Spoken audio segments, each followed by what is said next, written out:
ก็ฟังทางเฟซทางไลน์ทางโทรศัพท์ก็มีเป็นบุญเป็นกุศลที่เปิดใจมาฟังมารับฟังพระธรรมคำสอนของพระสัมมาสัมพุทธเจ้าก็ขอเป็นบุญเป็นกุศลแก่บรรดาศรัทธาสาธุชนทุกท่านอาตมาได้นำเอาพระธรรมเทศนาจาดกมาเทศนาเป็นประจำตลอดมาวันนี้มาถึงมโนราปิ่นแก้วมโนราปิ่นแก้วตอนที่วันนี้มาถึงตอนที่6ละมาถึงตอนที่6ในตอนที่แล้วในตอนที่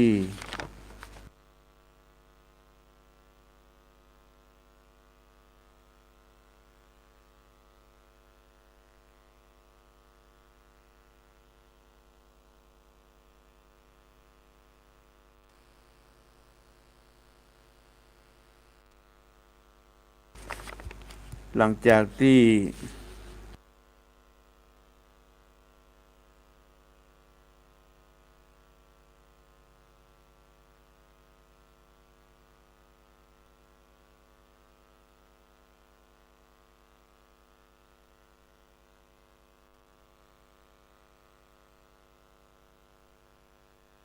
จะเอาไป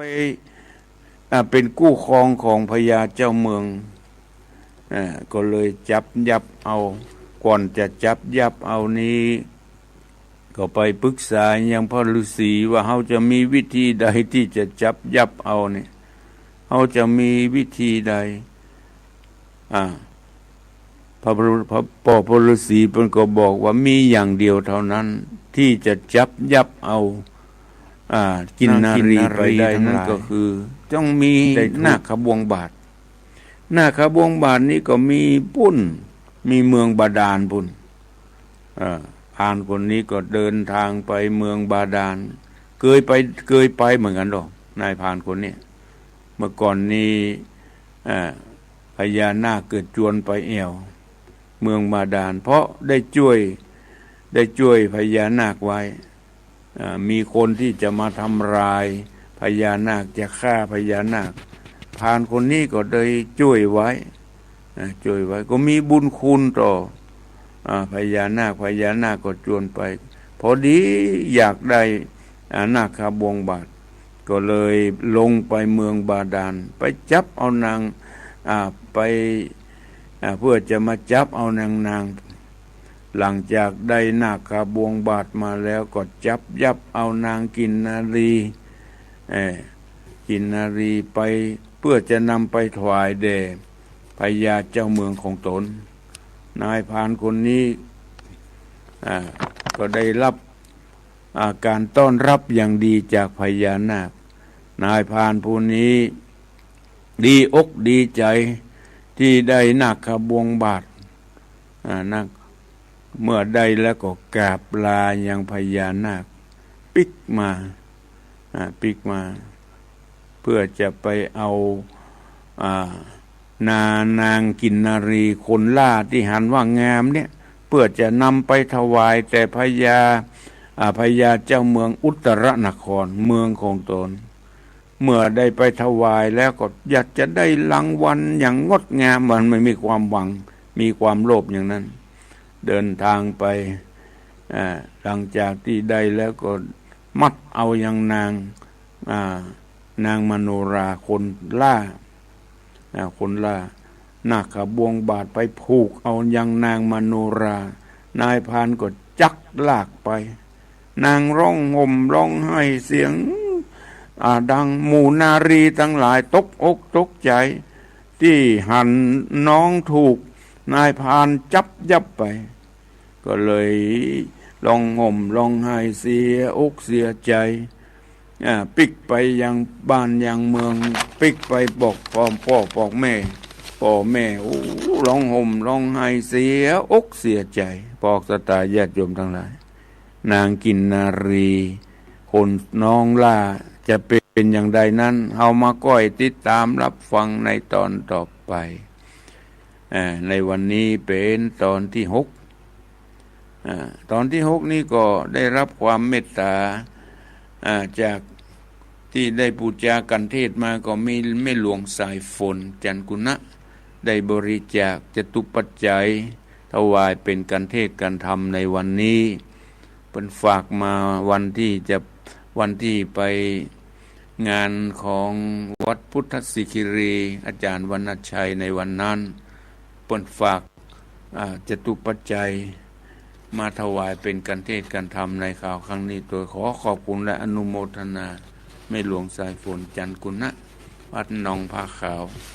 ลำดับต่อไปก็ขอได้ตั้งอกตั้งใจสดับรับฟังพระธรรมเทศนามโนราปิ่นเกี้ยวตอนที่6เป็นลำดับต่อไปนะโมตัสสะภะคะวะโตอะระหะโตสัมมาสัมพุทธัสสะ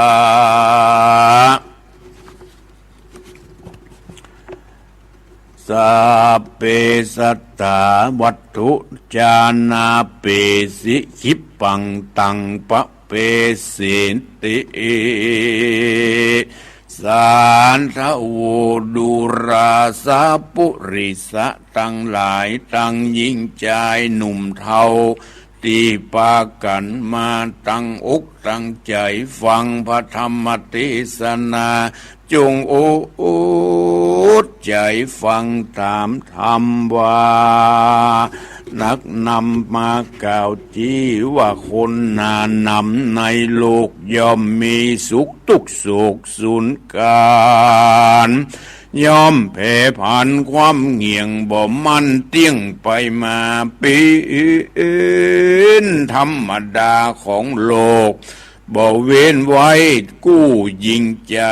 การเกิดแก่เจ็บตายปัดภาคบ่พ้นจากสงสา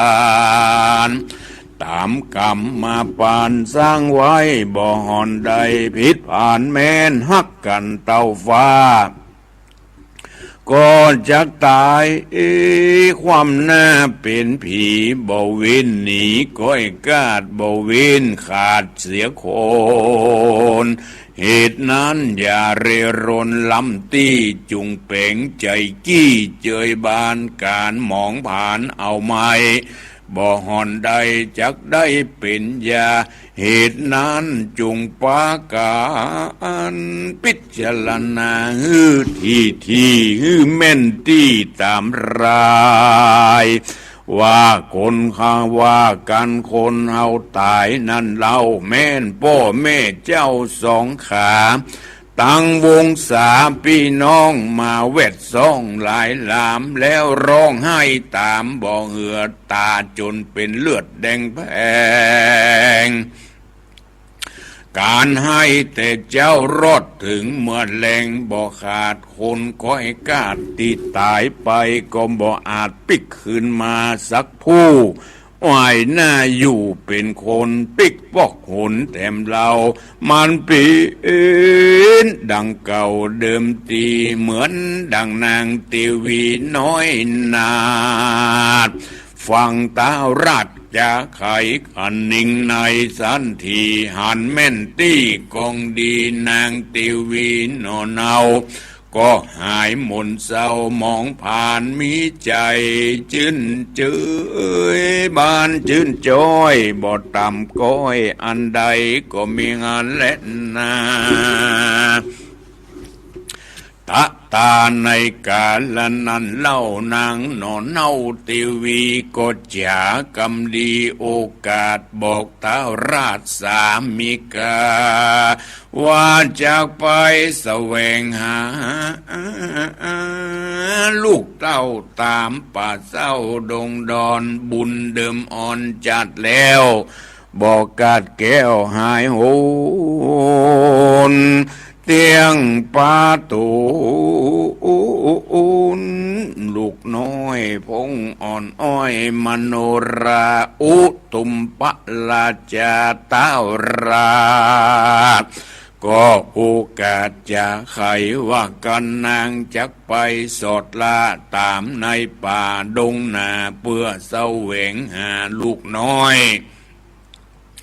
อันต่ำก้อยเครื่องขี่จุงสวดสดีเตียงเต้าอย่าโศกเศร้าประการใดขอมีใจและจกกว้างสูมฝ่ายอ่างใจหมายได้ปะบุญภายลูกลาปันไหวนาปิกขึ้นมากันเต้าอุตุมปะลาจาก่าวแล้วนางนอกแก้วเตวีก็กรีผมดีบบปะบาตีรีบไปนาพักภายป้าปะริวันหลายมวลมากบินออกจากเวียงใจข้ามดงไปจะใจก็ไปรอดป่าใหญ่หิมพานต์ก็ป่าปาริวานมวลหมู่เหินลงสู่จิมข้างตีน้ำกว้างโบกครณี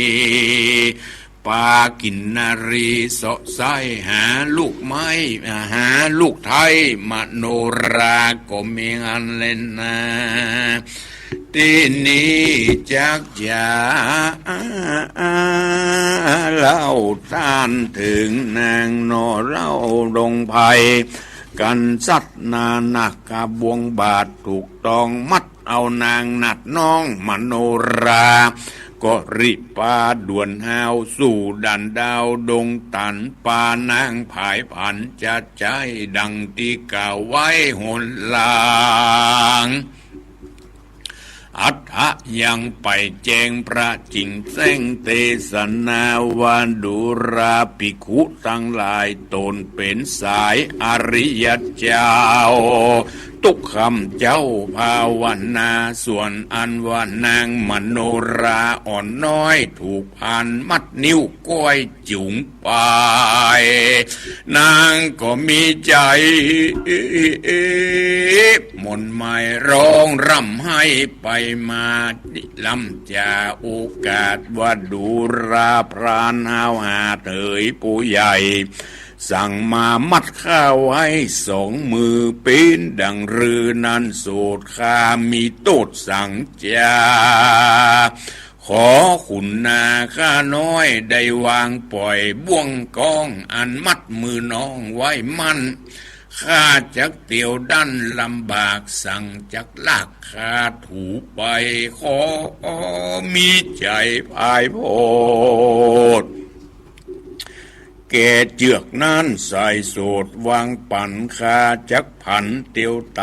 ตามผ่านผู้ใหญ่ไปดีข้าบ่นหนีไปตั้งนาบ่จักกว่าไปไหนอุปมาข้าคอยปี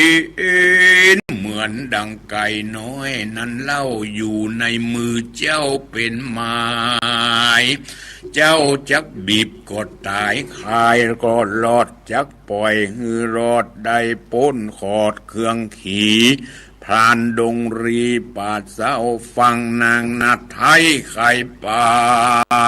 นมีใจตาอันอ่อนอ้อยจริงได้พลอยปล่อยนางเบาบางรีบเอาปีกและหางนางนั้นใส่ธงไว้บ่จ้าเพื่อบ่ฮือนางกว่าบินหนีแล้วพรานดงลีเอาหาจักแก้ยังนักกับบวงบาทนั้นใส่นางนาไทยมโนราก็ไขกิยาบอกกล่าวว่าดุราพานหาดหาวดงตันอย่าได้ผายผันถูกต้องยังเนื้อตัวแห่งน้องมโนราปีนดังรือจานั้นสายจุงหูไว้ใส่ใจว่าอันเจือไข่แห่งข้าเป็นคัตติยะเจ้าฟ้ายศอาจขกุลจาดปักษา อยู่ปาราดาวเขตแดนประเทศไก่โหนจุมหมู่คนโลกไตไปบ่ได้แต่ดินเล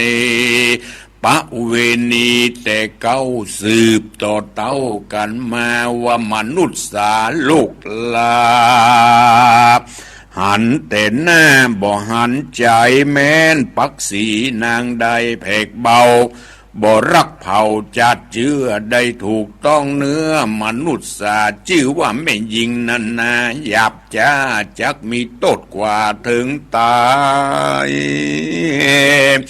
แต่ยังหมาย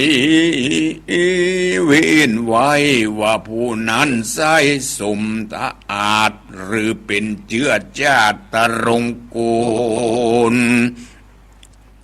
หรือผู้มีบุญหนุ่มเท่าหรือผู้เป็นพ่อเจ้าหันดีจริงจักเป็นเครื่องขี่นั้นโสด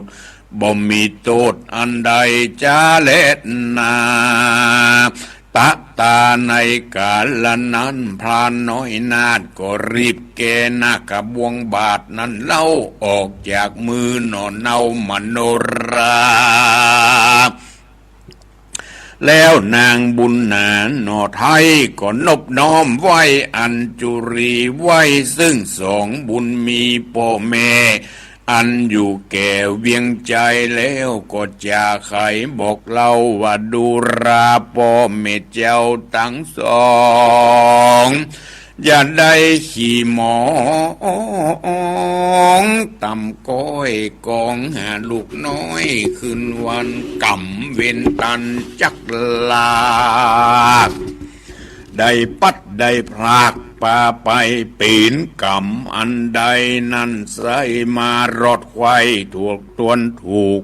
ฮือตัวลูกเครื่องขี่ขอพ่อแม่ติวีนอนเอาตั้งพ่อเจ้าได้เว้นโทษอย่าได้คิ้วโขดโกทางมโนราลูกล่าแม่นวันหน้าปลายบ่ตายยักผ่านผายมาไหวพ่อแม่ไทยสองขากันมโนราน้อยนาดกล่าวเสียงขาดสุดกา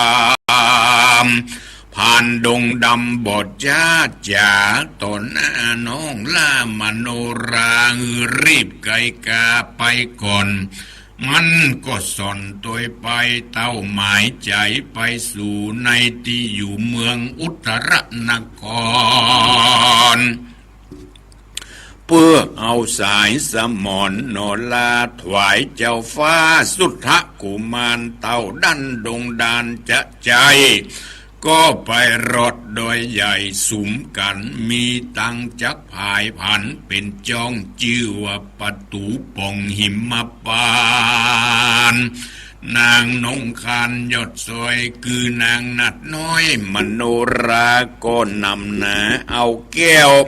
อันงามเลิศแล้วชื่อว่ามณีเมฆราเอาฝากเทวดามวลหมู่อันรักษาอยู่ดงดอนแล้วนางก็อาวรณ์บอกเล่าว่าข้าเดชเทวดาเจ้าจุดตน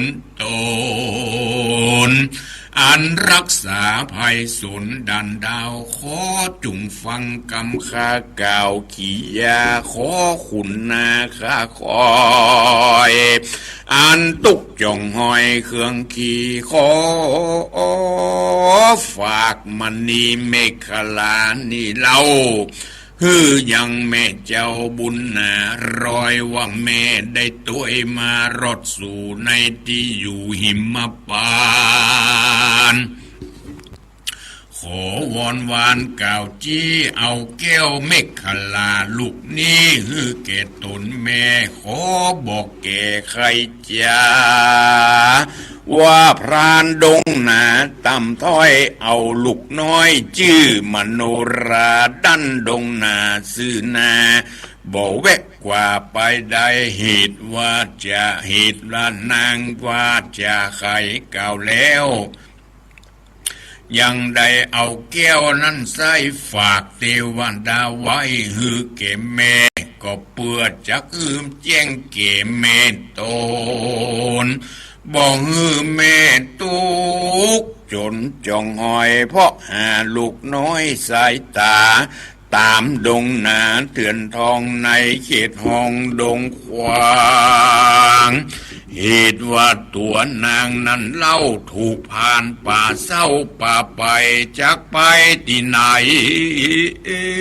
ก็บอกหูเลยนะตาตาในกาลนั้นนางนัดไทยมโนรากันบอกเทวดามวลหมู่ได้พำรู้จุอันอ่านผ่านดงตานเอาหาดก็จำนางนัดเร็วไว้ว่าจุงเตียวไปอย่าจะรีบดันกว่าดงนานางมโนราน้อยอ่อนก็เตียวไปก่อนบัดเดียวผ่านดงเขียวป่าไม้ก็เตียวไต่ตัวไปเข้าดงไผ่เถื่อนทำต่างอยากล้ำนำนาปีนป่าคาคุ้มยาบุบุญป่าไปจะใจ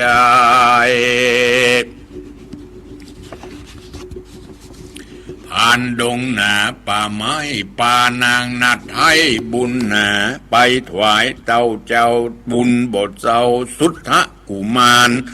ตามดงดานป่ากว้างผ่านบ่ออ่างราวีฮื้อนางบุญมีไม่เอาก็ย้อนบุญเก่าสร้างไว้ยามตกไรเครื่องกาผ่านดงหนาหนุ่มเนาบ่อยากจ้าตาบ่อยากจ้าทารโอนฮื้อน้ำฮื้อนางตามนอ่อนน้อยได้ต่ำก้อยเครื่องขี่ด้วยตีจะบุญกุศลดีเลิศแล้วก็จริงกัดแก้วอันตรายนั่นแหละนาภิกขเวดุราภิกขุทั้งหลายตูนเป็นสายอริยเจ้าทุกคำเจ้าปั้มเป่งธรรม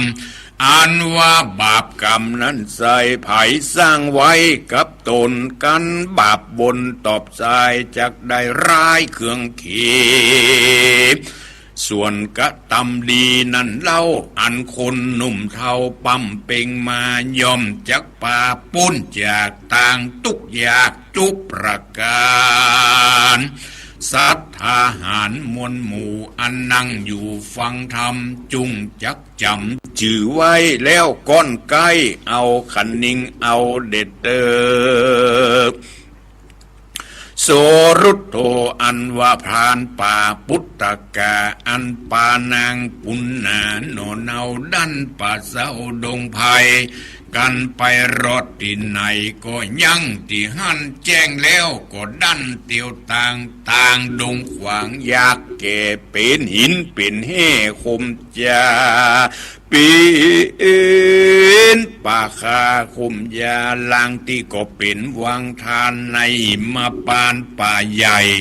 คนไปบอกไว้ถึงท้องลางที่ก็เป็นหนองใหญ่กว้างมีสัตว์อยู่สร้างน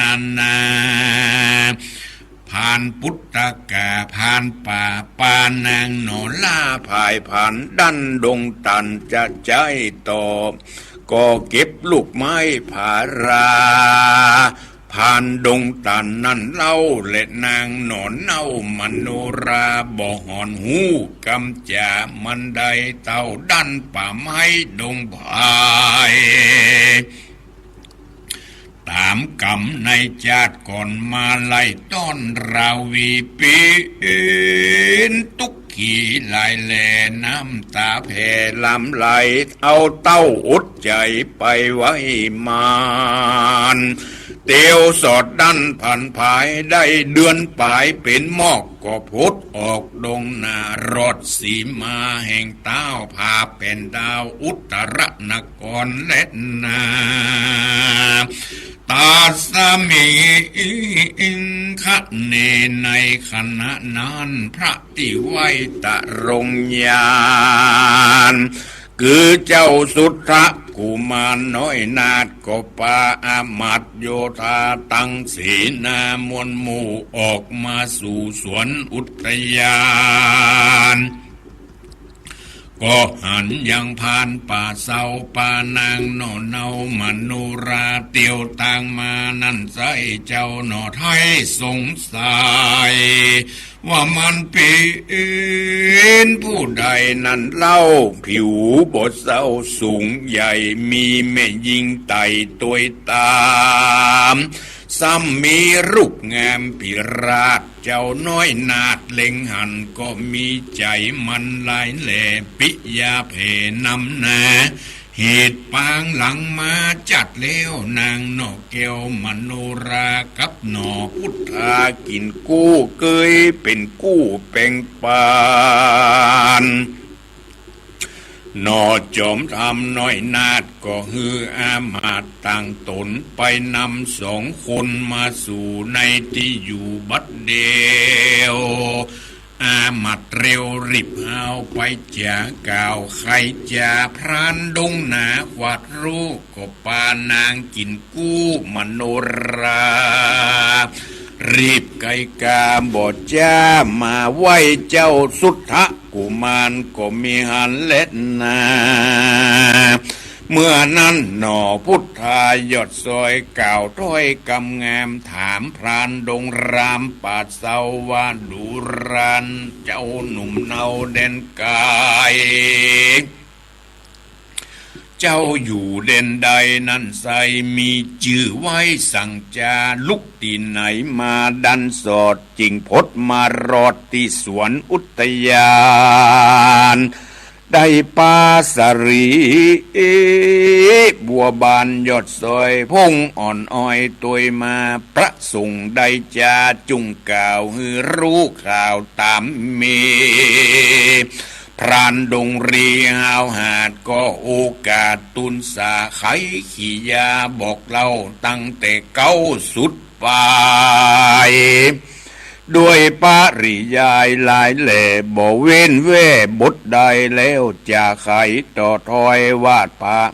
ว่าได้ปานางนัดน้อยหนุ่มเนาย้อนหมายใจแต่เก้าหัวตีว่าจักเอานางบุญมีหนอลา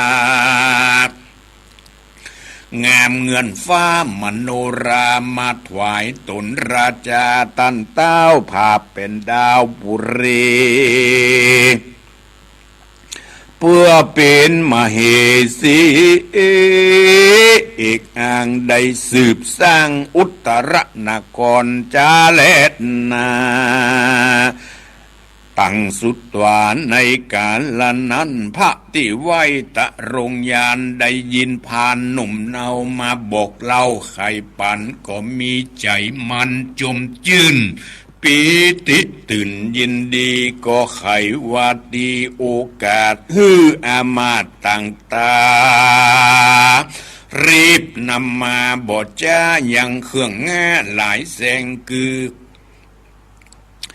อก้อนคำแดงลายแหล่แล้วยื่นแผ่เป็นรางวัลเก็มักเต้าเก็พานป่าเศร้าพุทธกาส่วนพานดงนานั่นใสก็ลาเต้าไทยปิกขึ้นสู่ยังที่อยู่เรือนแห่งตนก็มีหันแหละนาเมื่อนั้นเจ้าสุทธกุมารกันพรานดงดานป่าไม้ป่านางนัดไทยมโนราผู้งามปอตาเหมือนดังแต้มสองฝ่ายแก้มมีวันฝ่ายมามอบปันโอกาสเจ้าน้อยนาดพุทธาก็ฮือนางมโนราหนอนเน่าอาบน้ำเหล้าขัดสีแล้วนุ่งผ้าดีผืนใหม่เอาเม้าใส่แขนนิ้วใส่แหวนธรรมรงค์ประดับประดาองค์บทจ้างามเหมือนดังนางฟ้าเทวดาฮือนางเศร้าสายังอยู่ดีที่ในแก้วกูอุทยานแล้วหนอตะรงยานน้อยนาดก็ฮืออามาตย์เตรียมใจ นำสารไปบอกกล่าวซึ่งตันเต้าปิตาตังมารดาแม่เจ้าอันอยู่เฝ้าปุรีสองบุญมีพ่อแม่ก็มีใจเพจเจยบานกันอ่านลายสารเมียนแล้วต้าวยศใหญ่อาติตะวงศาก็ไขกิยาโอกาสเรียกอามาตเตรียมใจตั้งเสนาในแกว่นใจมาอยู่ใกล้องค์คำแล้วไขกรรมเก่าจี้ฮือรู้ทีขียาวบัดนี้นะนอนนาวอ่านเป็นลูกเต่าสุทธกุมารได้ไปแอวสวนอุทยานดอกไม้มีตุกขอกลายลามจักปานางงามอ่อนน้อยมาเป็นกูห้อยเทวีได้อยู่สวอาสดีไปหน้าลือตัวฟ้าเด่นกายเราจะกวนไปรับต้อนเจ้าน้อยอ่อนบุญนาเหตุนั้นนะอย่าจากการพร้อมหน้าเพียงการรีบพายผันเตียวกว่าพงภาศาสตร์พังกาตกแต่งดาวไว้ทาอย่าได้จ้าบัดเดียวแล้วก็รีบเร็วแต่งหางผดับผดาจ้างมงคลตั้งหลีปนมวลหมู่ฮือพร้อมหน้าอยู่จุอันอ่านแล้วก็ไข่ปันบอกกล่าวฮือหูข่าวยาวไปฮือเจ้าไตน้อยใหญ่หูแจงควายตามมีกันเต้าปุรีกล่าวแล้วอามาตแก้วตั้งตาตั้งเสนานุ่มเท้าก็ไหวเต้าเจ้าหอจันแล้วก็ปากันบอดจากระตำดังเจ้าฟ้าจะไขรีบเร็วไวเป่าร้องไปตัวห้องราชธานีเจ้าปุรีมวลหมู่กันพำรู้ขียาก็เอากันมาดาแต่งห่างกู้อย่างบัวระมวลการะกวนมาควายอามัดใหญ่ปุโรหิตาก็นำโยธามวลหมู่ออกไปสู่เวียงใจเพื่อไปรับต้อนเจ้าน้อยอ่อนสุทธกุมารที่ได้ป่านางนงคานโนลางามเงื่อนฟ้ามโนรามาเป็นจายารวมสร้างฮือเมืองกว้างเรืองไรเสนาในหนุ่มเทามีมักเต้าเป็นแสนตีมตัวแดนปากกว้างจุมมาจ้างเป็นแถวรายเรียงแนวสุดออกล้อเกวียนต่อยายไปติ้วกันไปเป็นตาก็ไปรอดกว่าสวนอุทยานปุโรหิตาจารย์ปู่โยผู้ใหญ่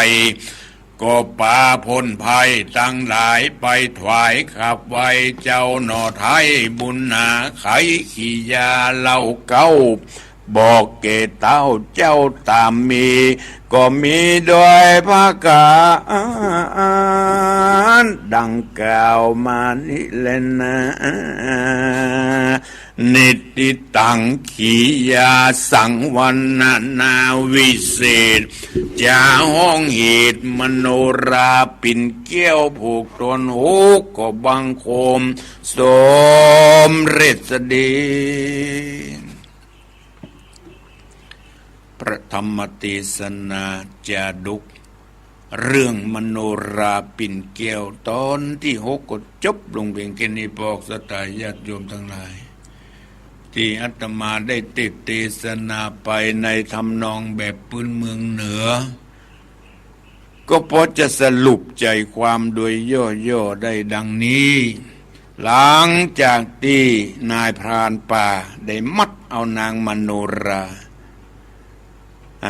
ได้เข้าป่าได้เพื่อเอาไปถวายพญาเจ้าเมืองอุตรนคร หวังว่าจะได้เงินได้ทองหวังจะได้รางวัลจากพญาเจ้าเมืองอุตรนครเพราะพญาเจ้าเมืองลูกของพญาเจ้าเมืองเปิ้นยังเป็นหนุ่มอยู่เป็นหนุ่มเป็นโสดส่วนนางมโนราได้ทราบข่าวว่าได้พ่อแม่ได้หูว่าลูกได้หายไปก็เสียอกเสียใจร้องห่มร้องไห้มาหูจะอย่างใดไหววอนต่อเทวดาอินพรหมขอได้ช่วยลูกข้าไว้เนออย่าได้เป็นอันตรายใดๆลูกก็ยังไร้เดียงสายังเป็นลูกล่าลูกเปิ้นมี7 คนหรอลูกล่าทำมาหายไปเมื่อพญาผู้เป็นพ่อได้กล่าวเตือนแกมเหสีที่ตุกอกตุกใจร้องห่มร้องไห้กินก็บ่ได้นอนก็บ่หลับเป็นห่วงนางมโนราผู้ลูกล่ามเหสีผู้ได้ตุกอกตุกใจเสียอกเสียใจจนปนจะเป็นจะด้องจะพอมเหตุแต่สุดที่นี้พ่อพญาเปิ้นก็มีความเข้าใจเนาะพ่อพญาเปิ้นก็มาเตือนว่านางเอ๋ยมันเป็นธรรมดาของมนุษย์โลกการปัดพรากจากกันไปนี่นะมันเป็นธรรมดาเปิ้นจึงบอกว่าชราธรรมมหิมีความแก่เป็นธรรมดาพยาธิพยาที่ธรรมมหิมีความเจ็บไข้เป็นธรรมดามรณะธรรมมหิมีความตายเป็นธรรมดาสัพเพหิเมปิเยหิมณเปหิการพลัดพรากจากกันนั้นเป็นธรรมดาของมนุษย์โลกนั้นการเกิดแก่เจ็บตายการพลัดพรากจากกันนี่นะมันเป็นธรรมดาของสรรพสัตว์ทั้งหลายเหตุนั้นเจ้าอย่าได้ตุกโศกไปนักไปหลายจงปล่อยวางจิตใจให้พ้องปล่อยวางจิตใจให้พ้องทำจิตใจให้สบายมันเป็นกรรมเป็นเวรของเขาต่างหากเนี่ยพ่อพญาเตือนแก่มเหสีของตนที่ได้รับความทุกข์ร้องห่มร้องไห้เสียอกเสียใจพ่อพญาก็บอกว่ามันเป็นกรรมเป็นเวรของเขาสร้างมาอย่างนั้นแม้นเขาจะมีความฮักสักเต้าฟ้าอย่างใดก็ตามเขาก็ต้องตายความหน้าจากกันไปบ่เว้นไว้สักคนเนอเหตุนั้นจงแปลงใจฮื้อใส่สุขเจยบานจงพิจารณาฮื้อดีๆเนอพ่อพญาเตือนฮื้อแม่พญาเข้าใจเมื่อมเหสีอันเป็นแม่ของนางมโนราได้รับคำเตือนจากพ่อพญาพยายามฮื้อเข้าใจปลอบจิตปลอบใจมเหสีเมื่อแม่ได้ฟังอย่างอันก็ดีอกดีใจได้จื่นจดจื่นอกจื่นใจมาพ้องหรอแม่ก็ใจดีใจบานปาปริวารไปเสาะแห่ล่ะปากันบินไปหรอเขาบินได้หรอมื้อนี้มากินนารีมื้อนี้ปากันไปที่เกาะไปตุยแห่แห่มกำหรอไว้ตุยแห่ว่าห้อยตางมันไปทางใดเพื่อว่าจะไปพบไปปะยังลูกมโนราทีนี้ขอกล่าวย้อนกล่าวถึงนายพรานที่นำเอานางมโนราไปเนี่ย ที่เอาหนักขบวงบาทมาผูกเอานางมโนราผู้เป็นลูกล่าไปเพื่อจะไปถวายแก่ลูกของพญาเมืองอุตรนครพญาเจ้าเมืองที่ว่านั้นนะคือพญาสุทธกุมารในขณะที่พานนำนางมโนราเดินทางกลางต่างนั้นนางก็ได้อธิษฐานต่อเทวบุตรเทวดาแล้วก็เอาดลบันดาลให้บอกให้แก่เทวบุตรเทวดาที่อยู่กลางต่างว่า บัดเดี๋ยวเนี่ยข้ามีแหวนมีแก้วเมฆขลาอยู่เป็นแก้วประจำตระกูล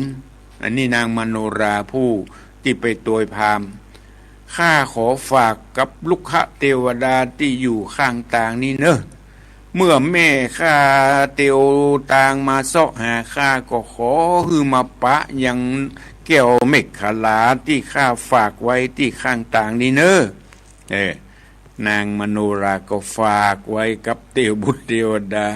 ข้างหนต่างนั่นแหละหลังจากนั้นนางก็เดินทางต่อไปนางมโนราบอกกล่าวแก่เตียวบุตรเทวดาหากแม่ของข้าเดินทางมาทางนี้เพื่อจะได้หู้ว่าเดินทางมาถูกทางอีกทำนองนั้นหลังจากนั้นนายพรานก็ได้นำเอานางกินนารีนางกินนารีน้องล่าผู้สวยสดงดงามเนี่ยไปเข้าไปในเมืองไปกราบเรียนต่อพญาอุตรนครพระเจ้าสุทธกุมารผู้เป็นลูกหันแล้วก็ถูกอกถูกใจในขณะที่เปิ้นไปชมสวนอุทยานอยู่นั้นนายพรานก็นำเอานางกินนารีคนนี้ไปถวายแด่พญาอุตรนครสุทธกุมารหันแล้วดีอกดีใจเหาะเหมือนกับว่าชาติก่อนได้ทำบุญร่วมกันมาดีอกดีใจที่ได้ปะยังนางมโนราปิ่นแก้วเนี่ยดีอกดีใจหลังจากนั้นพญาอุตรนครสุทธกุมารคนนี้ได้มอบรางวัลแก้วแหวนเงินทองมอบฮือแก่เจ้านายพรานคนนี้ที่ได้นำเอานางมาถวายหลังจากนั้นก็ฮือนางไปสละสลงเกตเก้าสะเก้าดำหัวอาบน้ำแต่งตัวทำประดับประดาด้วยแก้วแหวนเงินทองเครื่องธรรมรงค์ต่างๆนานาสวยสดงดงามเหมือนดังเทวดาลงมาจากฟากฟ้า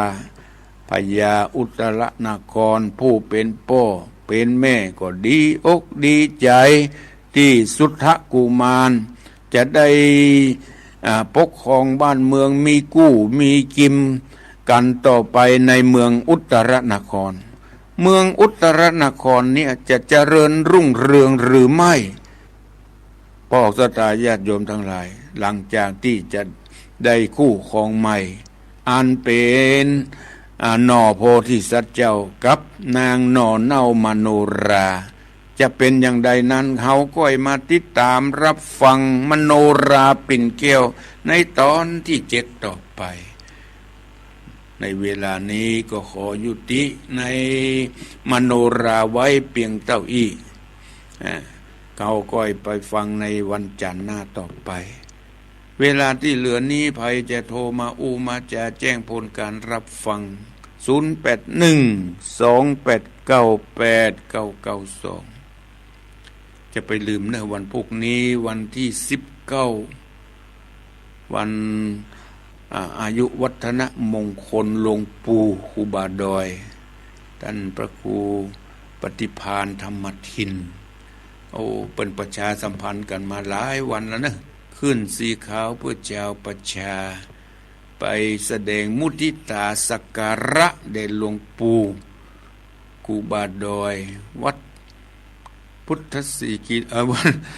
วัดอรัญญวัฒน์วัดม่อนจอมพ่อวัดม่อนจอมพ่อเวียงป่าเป้าเนอะวันที่19เป็นเริ่มตั้งแต่9 โมงไปเป็นต้นไปเนอะขอเชิญชวนศรัทธาสาธุชนทุกท่านได้ไปร่วมพลังสามัคคีขึ้นสีขาวเพื่อชาวประชาเจริญปอนครับพระเจ้าครับท่านพ่อสุทนกะครับผมฟังชัดเจนที่เนาะที่ลีเนาะครับชัดเจนดีครับขอบคุณกำลังม่วนไปเรื่อยๆนะครับเนาะพอฟังไปเรื่อยๆทำข้าวทำเรื่องดาวกำเนิดเกิดของพระสัมมาสัมพุทธเจ้าก็หมดดูฝนตกครับก็ยังไปหลายวันเลยยังไป2-3 วัน อย่างเดียวครับตรงนี้เราบัดโทษแล้วครับ ยังไปก็ฮ้อน ปิกมาฮ้อน ปีหมออย่างเก่าครับ ขอบคุณโอสุทนเนอร์ ครับผมครับไม่ใช่ครับ บ้านแม่จองใต้ลีเปิ้นป่วยมาแล้ว17 ปีแล้วพิการมา17 ปีเจริญปอน ไอ้สาเจ้าค่ะพระครูเจ้า โทรมาจากไหน โทรมาจากบ้านบอกว่าตำบลนครเจดีย์อำเภอปัจจางแม่ไข่แก้ววงคำเจ้าฟังอยู่นี่เจ้า ที่นครเจดีย์นี่ฟังชัดเจนดีเนาะ ชัดเจนดีเจ้า ขอบคุณแม่ไข่แก้วเนอะ ว้าวขอบคุณรักใจเจ้าไว้จัดไว้จัด รักษาบุญรักษาที่ได้โทรมาอู้มาจามาแจ้งผลการรับฟังในวันนี้ ขอขอบคุณแก่ผู้ที่ได้ทักทายมาทางเฟซทางไลน์ก็มีไตรฤหัสวงศ์สถานอยู่ที่กรุงเทพนะไตรฤหัสวงศ์สถานดูทางเฟซเนาะแม่สมศรีไตรฤหัสวงศ์สถานขอบคุณเนอะสดับโกกระทำรินเมกาโอ้โหเป็นมีสมาชิกอยู่สมศรีใจบุญแม่อำพรโลหะลีอยู่ที่หลังอำเภอลีแม่พิสมัยสีเทพดำรงพ่อคำนวณกำลังแข็งนี่ที่ทักมาทางเฟซทางไลน์แม่สายฝนจันกุณนะสลินทิพย์บุญเลิศนี่ขอขอบคุณเนอะที่ทักทายมาทางเฟซทางไลน์แม่สลินทิพย์แม่สายฝนประนอมกันทวงศ์นี่คนบ้านสายมูลนี่แหละแม่พิสมัยที่อยู่ลำปางเปิ้นอยู่ลำปางแม่อยู่นางแลลำปางคำนวณกำลังแข็งสมศรีใจบุญแม่อำพรโลหะจิตชบา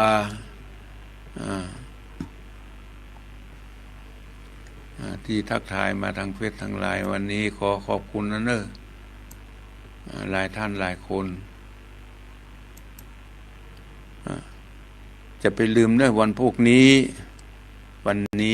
นจันทร์วันพวกนี้วันอังคารวันอายุวัฒนมงคลหลวงปู่ดอยเพิ่นมีอายุครบ79 ปีพระออกสถาญาติโยมทนายเป็นสิริมงคลไปฮื้อกำลังจิตกำลังใจไปมุทิตาแสดงความยินดีที่เพิ่นมีอายุมั่นขวัญยืนอยู่ดีมีสุขมีสุขภาพแข็งแรงไปอวยพรฮื้อท่านได้มีอายุมั่นขวัญยืนอยู่ดีมีสุขต่อไปแห่งต่อไปอยู่กับศรัทธาญาติโยมเป็นร่มโพร่มไทรเป็นที่กราบไหว้สักการะบูชาแก่พุทธศาสนิกชนเฮาไปแสดงความยินดีบุญกุศลเฮาก็ได้หรอกเฮาก็ได้เป็นคนแรกเฮาได้บุญได้กุศลตั้งแต่เฮากึดเลยเฮากึดว่าจะไปทำบุญที่นั่นที่นี่จะไปแสดงความยินดีที่นั่นที่นี่จะไปทำบุญที่หั่นบุญกุศลเกิดขึ้นในจิตในใจแก่พระออกศรัทธาบุญคือคุณงามความดีที่ทุกคนพ่อบาหารแต่เมื่อประสบเข้าแล้วผู้นั้นจะได้สำเร็จดังความปรารถนามันจะช่วยให้เฮาได้สำเร็จดังความมุ่งมา่ปรารถนาจะทำให้เฮาได้มีความสุขกายสุขใจปลอดจากภัยไกลจากเวรมันเป็นสิ่งเปิ้นฮ้องว่านามธรรมบุญนี้เป็นนามธรรมบุญคือผลของการทำความดีสมมุติว่าเฮาไปที่นั่นที่นี่ไปด้วยกัน4 คน 5 คนอย่างที่บอกนั่นน่ะแหมคนหนึ่งบ่เป็นหยังแหมคนหนึ่งโอ้ล้มหายตายจากไปคนที่บ่เป็นหยังเฮาก็ว่าเป็นบุญของเปิ้นเป็นบุญของเปิ้นเปิ้นถูกรางวัลเปิ้นได้รางวัลมีโชคมีลาภเป็นบุญของเปิ้นเนี่ยเฮาพอก็หันก็ตอนแรกเฮาพอบาหันเฮาพอด้วยสายตาบาหันแต่เมื่อประสบเข้าแล้วเฮาจะรู้ว่า นั่นคือบุญของเปิ้นได้ทำเปิ้นได้สั่งสมไว้ดังนั้นเราก็ควรได้สั่งสมไว้ทีละเล็กทีละน้อยกันไปตามที่เราทำได้แต่อย่าได้ประมาทอย่าได้ลาสาทำกันไปทีละเล็กทีละน้อยเจริญปน ขอบคุณเจ้าท่านพระครู ไม่หลวงขอบคุณเนอะที่ได้ฝากปุจจากัน เจ้า ฟังชัดเจนนี่เนาะวันนี้ เจ้า เนาะ พระเตียนเจ้าเขาไม่ว่าผมได้ฟังแล้วเลยแล้วก็สัญญาณกันหายเอง สัญ จาก ญาณ ตอนแร ตอก นแรกๆนี่ก็ติด เจ้า ยากหน่อย เจ้า ติดรุดอ่ะตอนแรกนะ เจ้า เดี๋ยวก็รุดไปใจ เกี่ยวกับเน็ตแต่ก็ดีนะครับ มันมาค่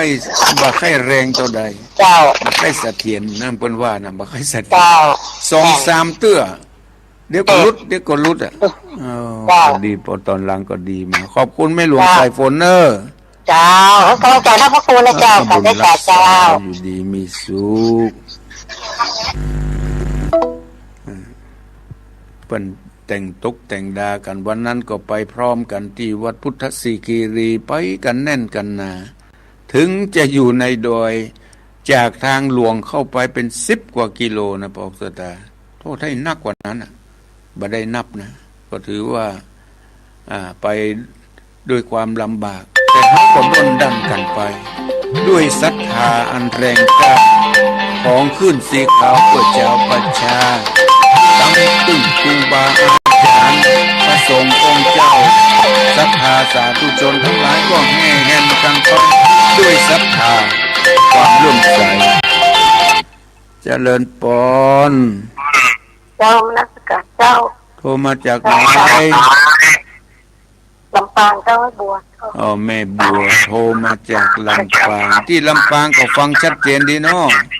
ชัดเจนดีเจ้า อ๋อชัดเจนดี ใส่บาตร ใส่บาตรแล้วเนาะ เจ้า โอ้แม่บัวนี่ใส่บาตรทุกวันเนี่ยใส่บาตรทุกวันเปิ้นมาบิณฑบาตทุกวันที่หน้าบ้านก็ขออนุโมทนายินดีตัวเนอะขอเป็นบุญเป็นกุศลที่ได้ทนุบำรุงพระพุทธศาสนาพระสงฆ์องค์เจ้าจะอยู่ได้ก็ด้วยอาศัยศรัทธาช่วยกันทนุบำรุงขอบคุณแม่บัวเนอะบุญรักษาอยู่ดีมีสุข